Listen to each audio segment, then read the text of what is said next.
Um, so for the author and bibliophile, we looked at things about them, and one I noticed was observation, how observation can invoke memory. And how you view observation is through a set of viewports or aligners, so a concept involving the viewports. So originally in my diagrams here, you have this rectangle, and through this pull and push, you develop space within the building. And then eventually these set of aligners that act as your viewports throughout the building. So if I can walk you through the plan. My first floor involves like this area here. These two areas, 3 and 6, are these. That's where the entrance is. Yeah, it's right here. Yeah, how do you get there? Originally, I thought you were able to walk on that 4-foot path. When did you discover you could?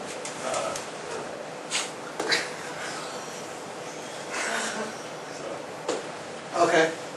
Well, you struck a deal, okay. You made a deal with the neighbor, okay. Yeah. You bought that 4-foot stretch. Joint ownership, we all shovel. It's an easement. So, Enter into the kitchen. well, sort of, the kitchen and the living room here. So, these two spaces are for mainly the author and the bibliophile using it.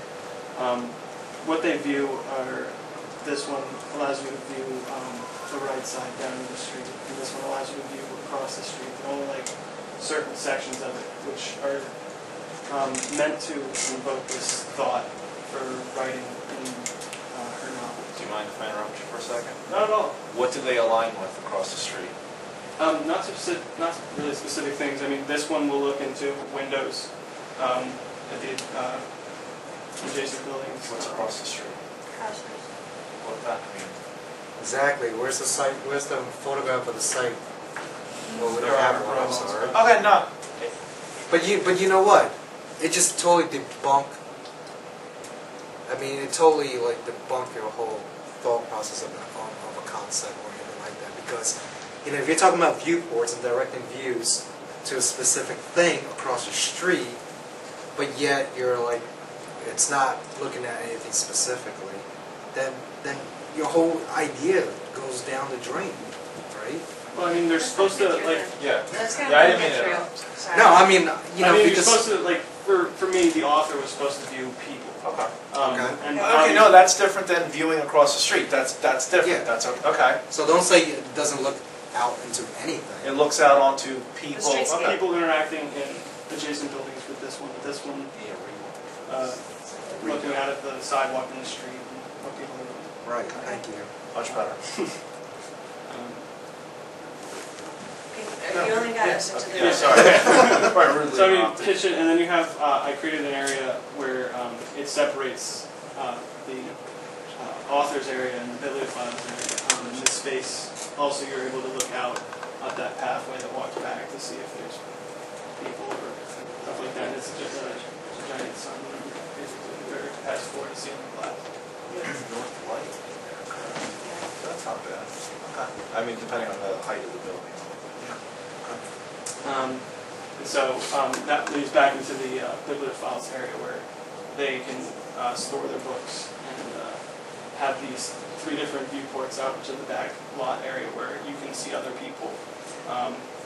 So who's in your their back backyards lot? and stuff like that. Originally, I was going to create a back lot. I didn't have enough time, but it was going to be like this scenic area to invoke thought and memory and stuff like that. But also, you're able to. I was going to create these viewports into looking into other people's stuff, kind of like sneaking into the book. So second floor, you come up here, and then I explain that, and then this area is like a lounge for the two, where they can meet and just hang out and stuff like that. And then this area here is the bibliophile's room, where this would be the main area where the bed is. This is a closet, and then this area down here is a bath. And that also follows with the viewport thing looking out in the back. And then you go up to the 3rd floor, and this area is designed specifically for the author, where there is a window here, and it goes up. So this viewport's also looking out down at the street and then up at the sky too. Because I feel like for me the sky is an influential thing both at night and during the day. And then you have roof access. So you're like the author type of one where they like really like. Well, for me the author is an actual profession, and the bibliophile is just like a side thing that they're obsessed about. Okay, fair enough. So do you think they both would be authors?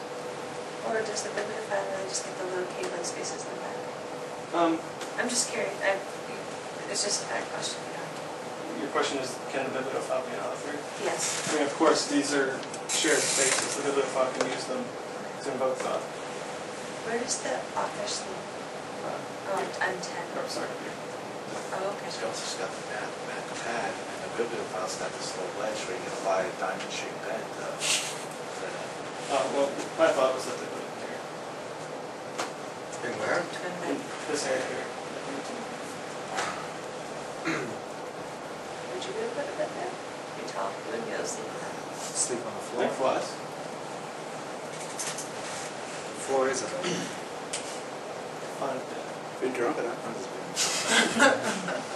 What's going on in this sector? She's just chilling. Just taking a shower. Yeah. This section's here, looking out. It's supposed to show what I was talking about as viewport. I was just curious why it was two-story, but that makes sense. So that woman is in front of the window in that And that's section. about That section.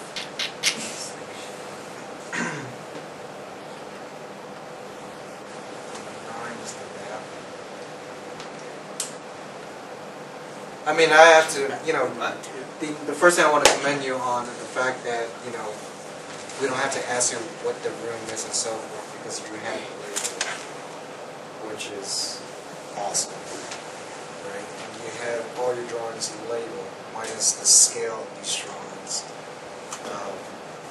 You have people in the context, so, I mean, that's like, It's organized well. and it's well organized. You're the first one out of this whole entire class of 10 people to do that. But I mean, actually, I take that back. Some of you guys did label your rooms too. Take that back. Toby and Andre. And as successful as some of these parts are, I don't understand yet the design decisions. Like the shapes and the geometric, almost crystalline bits to it. I don't get a feeling from any of your drawings, at least, and unfortunately not from your model either, why these shapes are the way they are, and how they, and what their purpose is in directing. I don't understand. For like all the angular walls, I could go through it, but each Can one. you show us somehow? Yeah, I mean, like if you're standing here in this hallway and this is angled so that it acts as a blinder to focus you and to look out this window, and same for here. This one, if you're standing here, you can't see what's back here, so in order to go back here, you have to, or to already see it, you have to go back here and look. Right. But the blinder, if you think about it, the blinder is here, right? It's not back here. So explain to us, why do we have that little doohickey, and why do we need that little doohickey here and here?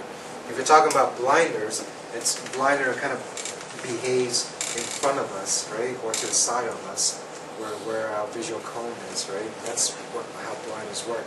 But back here, what does it do for us? Anything? What do you mean back here? So if you're like standing here, what is this? Like if we're standing here, what does that have to do with anything, to have that wall kind of poke out like that? I mean, the walls are all based upon like where you're standing. I mean, this one is supposed is there for if someone's in the kitchen, they can't see out this window unless they come into this. Well, I mean, if that wall doesn't exist, I mean, don't I still have to go here to look out the window? Right?